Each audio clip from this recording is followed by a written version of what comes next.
उत्तर प्रदेश के किसी रैली में जब मुकेश सहनी ये कहते हैं कि इस देश में दो ही जात है, एक अमीर और एक गरीब, तो लगता है कि राजनीति का जो पाठ मुकेश सहनी पढ़ना चाहते थे अब वो उसमें ग्रेजुएट हो चुके हैं। जिस मुकेश सहनी के लिए कहा जा रहा था कि उत्तर प्रदेश में उन्हें कैंडिडेट नहीं मिलेगा, उसी मुकेश सहनी के पीछे आज हजारों का जनसैलाब है। और जब उत्तर प्रदेश की किसी विधानसभा में मुकेश सहनी रैली कर रहे हैं तो नाव छाप और लाल टोपी इतना देखने को मिल रहा है जैसे मानो कि मुकेश सहनी कोई बहुत बड़ा फर्क लाकर रहेंगे। इस बात पर टिप्पणी करना जल्दबाजी होगी कि उनकी पार्टी कितनी सीटें जीतेगी, लेकिन हम यह बहुत दावे के साथ कह सकते हैं कि जैसा सहनी ने उत्तर प्रदेश में किया है वैसा शायद मुकेश ने खुद नहीं सोचा होगा कि इतना जन समर्थन उनको मिलेगा। एक अखबार को इंटरव्यू देते वक्त सहनी कहते हैं कि जिस तरीके का समर्थन हमें मिल रहा है वो अप्रत्याशित है, और इसके बाद हम उनके फेसबुक पेज पर जाएं तो रोज कहीं ना कहीं किसी विधानसभा में खड़े होकर वो चिल्लाते रहते हैं कि मुंबई जैसे शहर को छोड़कर, ऐशो आराम को त्याग कर मैं बिहार में घूम रहा हूं, उत्तर प्रदेश का दौरा कर रहा हूं, तो मेरा मकसद सिर्फ इतना है कि मेरे समाज का भला हो। एक राजनेता कैसे छोटा से बड़ा होता है, बड़ा से बहुत बड़ा, वो मुकेश सहनी के इस यात्रा में आप देख सकते हैं।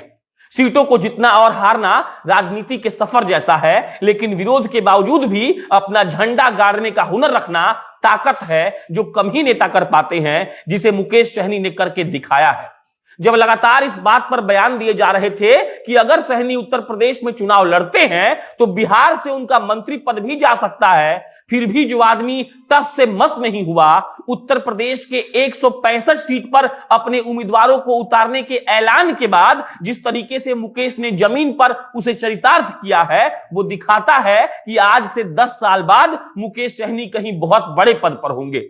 कल सहनी बलिया के बैरिया विधानसभा में सुरेंद्र नाथ सिंह के पक्ष में रैली कर रहे थे और वहां का हुजूम देखकर लगा कि आपको बताना चाहिए उस मुकेश सहनी के यात्रा के बारे में जो फिलहाल उत्तर प्रदेश में चल रहा है, कुछ दिनों बाद झारखंड में चलेगा। और जिस बेबाकी से सहनी कहते हैं कि ये हमारा हक है और हम इसे लेकर रहेंगे, तो ऐसा प्रतीत होता है कि वो भारत के हर राज्य में अपने आप को स्थापित करेंगे।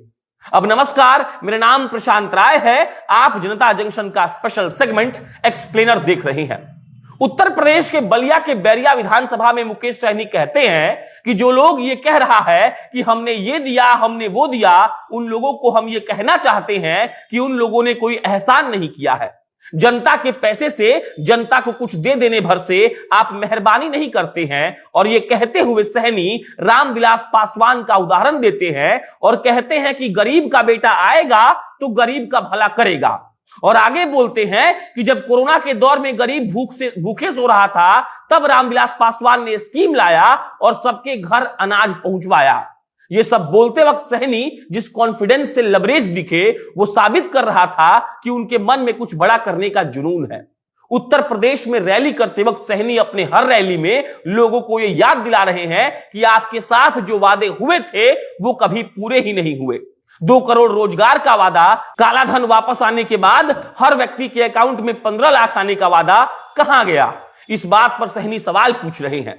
उनसे जब एक पत्रकार पूछते हैं कि भाजपा वाले कह रहे हैं कि हम शौचालय दिए, आपको आवास दिए, हम ही को वोट दीजिएगा, सपा वाले कह रहे हैं कि हम लैपटॉप दिए हैं आपको, इसीलिए साइकिल ही आनी चाहिए, तब सहनी कहते हैं कि ये लोकतंत्र के लिए ठीक नहीं है। जो लोग कह रहे हैं कि हम चावल और नमक दिए हैं और मेरे नमक का कर्ज अदा करो, वो प्रजातंत्र के लिहाज से बिल्कुल गलत है।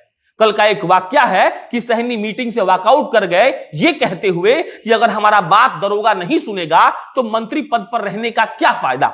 भाजपा और जदयू मिलकर सहनी को प्रेशर पॉलिटिक्स में उलझाना चाहती है, लेकिन सहनी में इतनी हिम्मत है कि उन्होंने कहा है कि बोचहा सीट उनकी पार्टी का है और उनके माननीय विधायक के गुजर जाने के बाद वो सीट उनको ही मिलनी चाहिए।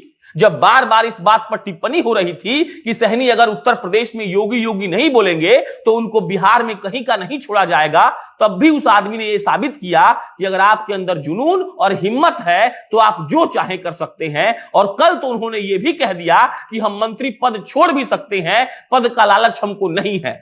यह सब आपको जानना इसीलिए जरूरी है ताकि आप यह समझ सके कि एक नेता बड़ा नेता कैसे बनता है और जब वो महत्वाकांक्षाओं को पीछे छोड़कर अपने आदर्श पर राजनीति करता है तो उसको कोई डर भय नहीं होता। बाकी अपना जात को लेकर आगे बढ़ने की रवायत तो बिहार के हर राजनेता की रही है, तो सहनी भी इसमें पीछे नहीं है। लेकिन उत्तर प्रदेश में जैसा जनसमर्थन उनको मिल रहा है उसको देखकर यही लगता है कि सहनी अब जमीन बनाना सीख गए हैं। जमीन तलाशने से लेकर जमीन बनाने तक का जो सफर था उसमें कई बार इस बात पर आरोप लगे कि धंधा करने आया है, टिकट के बदले पैसा लेता है और ना जाने क्या क्या। लेकिन उस आदमी ने अपना रास्ता नहीं छोड़ा और अब तक जिस तरीके से सहनी ने राजनीति की है और अगर भविष्य में सहनी टिक जाते हैं तो इस बात में कोई दो मत नहीं है कि वो कहीं बहुत बड़े पद पर पहुंच जाएंगे। बाकी उत्तर प्रदेश में उन्हें कितनी सीटें मिलेंगी, कितनी सीटें नहीं मिलेंगी, इस पर हम पहले ही बोले हैं कि टिप्पणी नहीं करेंगे। हो सकता है कि कोई सीट मिल जाए, हो सकता है कि खाता तक नहीं खुले, लेकिन जो लड़ाई देने की बात मुकेश कहते आ रहे हैं उन्होंने वो करके दिखाया है और उनके रैली में इन चीजों को साफ साफ देखा जा सकता है कि कैसे लोग आ भी रहे हैं। सहनी भाषण भी दे रहे हैं और इस बात की मिसाल भी पेश कर रहे हैं कि अगर आप चाहते हैं कुछ बड़ा करना तो ऐसे ही काम करना पड़ता है। सहनी के साथ क्या होगा, कितनी सीटें आएंगी, राजनीति कहां तक जाएगी, इस पर आपको हम धीरे धीरे बताते रहेंगे। इस वीडियो को यहीं समाप्त करते हैं। मेरा नाम प्रशांत राय है। आप जनता जंक्शन देख रहे थे। बहुत बहुत धन्यवाद।